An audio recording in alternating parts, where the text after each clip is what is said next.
আপনাদের এখানে সবার যারা মোহনবাগানী তাদের মতন কিন্তু আমার মধ্যেও কিন্তু সবুজ মেরুন রক্তটাই আছে, রংটাই আছে।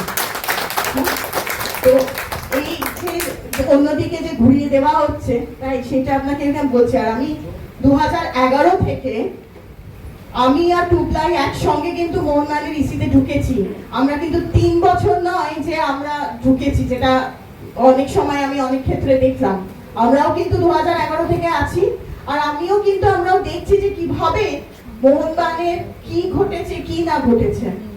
তাই 2018 ঘটনাটাকে আজকে আপনারা যারা এখানে ছিলেন আপনারা কিন্তু কেউ ভুলতে পারবেন না বা ভুলেনও নি হয়তো, যা এজিএমে যেটা ঘটেছিল আর মোহনবাগান স্টেডিয়ামে ঘটেছিল।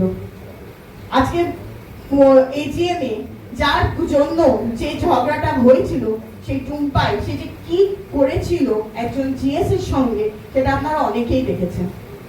আজকে আমি কিন্তু ওর কোনো উত্তর দিতে পারছে না বলে আজকে কিন্তু ওটা দিক ঘোরানো হচ্ছে।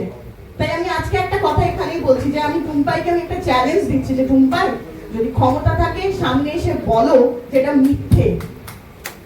এখানে 2018-তে উনি যে বলছেন উনি যে আজকে লড়ছেন কিসে, জিএস পোস্টের জন্য, তো আরে আগে সেই পোস্টটাকে রেসপেক্ট করতে শেখো। আমি এখানে আপনারা এখানে সবাই ছিলেন, এখানে নিশ্চয় অনেকে ওই দিন এজিএম এর দিন ছিলেন, দেখেছেন যে যে মানুষটা, তো আমি বললাম, তো আমি আগেও বলেছি আবার বলছি যে উনি ভুলে গেছিলেন যে উনি ওনার বাবার বন্ধু, ভুলে গেছিলেন উনি, ভুলে গেছিলেন ওখানে যে বসে আছেন একজন 70 বছরের মানুষ, সেটা সব ভুলে গেছিলেন। কিন্তু ওখানে কিন্তু বসেছিল মোহনবাগানের জেনারেল সেক্রেটারি। তুমি মোহনবাগান জেনারেল সেক্রেটারির উপর তুমি কিন্তু এই কথাগুলো বলেছো, তুমি কিন্তু ওনাকে অপমান করেছো।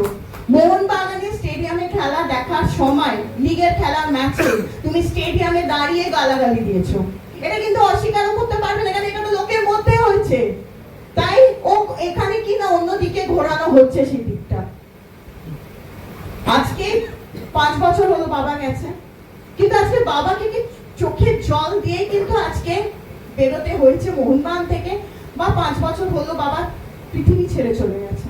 কি কারণে আজকে মোহনবাগানে কি না আমি জেনারেল সেক্রেটারি আমাকে বসতে হবে যেভাবে হোক, তার জন্য ওনাকে স্কেপগোট করা হয়েছে। কেন ওনা বলা হয়েছে যে এই সম্পর্ক দুই বোস ফ্যামিলি, মিত্র ফ্যামিলি নাকি এই সম্পর্ক ভাঙিয়েছেন, স্কেপ উনি করেছেন।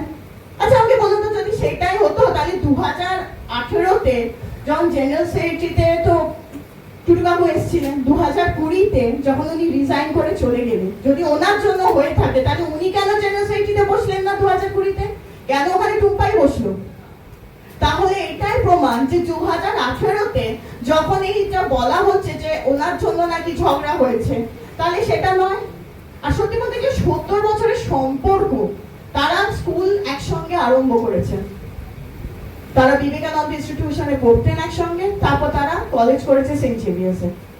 তাহলে একটা সম্পর্ক, বন্ধুত্ব, সেটা একজন 25 বছরের সম্পর্ক ভেঙে দিল, তাহলে কতটা ডেপথ আপনি বলতে পারেন এই সম্পর্কের মধ্যে? হ্যাঁ, কিন্তু এই সম্পর্ক, বন্ধুত্ব, রিলেশনটাকে কিন্তু আমার বাবা অল ইম্পর্টেন্স দিয়েছিল। তাই যখন টুটু কাকু এসে জেনারেল সেক্রেটারি অপোনেন্টের নমিনেশন ফাইল করেছিল, বাবা বলেছিল মোহনবাগানের তো আমার সব থেকে প্রিয়, কিন্তু তার থেকে আমি টুটুর সঙ্গে আমি এ নিয়ে ঝগড়া করে তাই আমি নমিনেশন উইথড্র করে নিচ্ছি। উনি কিন্তু ওনার বন্ধুত্বটা দেখিয়েছিলেন। আজকে ওনার চোখের জল দিয়ে উনি খুব কষ্ট পেয়েছিলেন যে এটা আমার সঙ্গে ও করলো, এটা কিন্তু ওনার কাছে যথেষ্ট কষ্ট। আজকে আমি দেখেছি আমার বাবা কতটা কষ্ট পেয়েছে, বা তার সঙ্গে তারপরেও যারা যারা এখানে আমার সঙ্গে তখন ছিল তারা কিন্তু সবাই দেখেছে আমার বাবা কি কষ্ট পেয়েছে। কষ্ট পেয়েছে কি না, আজকে তারা তার পেছনে যে কাজটা করেছে, তার ব্যাকস্ট্যাপ করেছে, বা আমি বলতে পারি যে সম্পর্কটা কিন্তু ওনার সাইড থেকে ডেপথ ছিল না বলে আজকে কিন্তু বাবাকে কষ্টটা ফেস করে যেতে হয়েছে। বাবা সব সময় কিন্তু আজকে যখনই যা হতো, বাবা সবসময় সেই রেসপেক্ট, সেই বন্ধুর গুরুত্বটা কিন্তু অলওয়েজ ক্লোজ ফ্যান টুটু বাবুকে দিয়ে গেছেন। দেখুন আজকে টুটু বাবু বাবা তো কষ্ট করে মোহনবাগান এসছে, তাদের কি বাবারা ছিল? তাদের বাবারা তো ছিল না। তারা কিন্তু মানে বছর তারাও মোহনবাগানের সমর্থক, মাঠে গিয়ে খেলা দেখেই কিন্তু আজকে তারা তাদের যোগ্যতা নিয়ে কিন্তু একজন প্রেসিডেন্ট, একজন সেক্রেটারিতে বসেছে। তাহলে সেই যোগ্যতা নিয়ে আজকে টুম্পাই আসুক, কেন টুম্পাই আজকে এটা করতে হচ্ছে? হচ্ছে যে আমার বাবার যারা বাবার কন্ট্রিবিউশনের জন্য আমাকে বুঝতে হবে। বাবা হিসেবে তো সবার তোমার তার আশীর্বাদ থাকবে, কিন্তু আজকে কোথায় আছে যে না আমার বাবা কাজ করে গেছে বলে ভাই আমাকে ভোট দিন, আমি বসবো এখানে। যোগ্যতাকে তো তাকে প্রমাণ করতে হবে, যোগ্যতা তো তার নিয়ে যে তুমি যোগ্য হও তুমি নিশ্চয়ই সেখানে বসবে, কিন্তু তুমি তো সেই চাও না, তুমি তো তোমার বাবার কন্ট্রিবিউশনটাকে তুমি ইউজ করছো। আর বাবার কন্ট্রিবিউশনে তো দুজন ছেলে আছে, সেই ছেলে তো আরেকজনও আছে।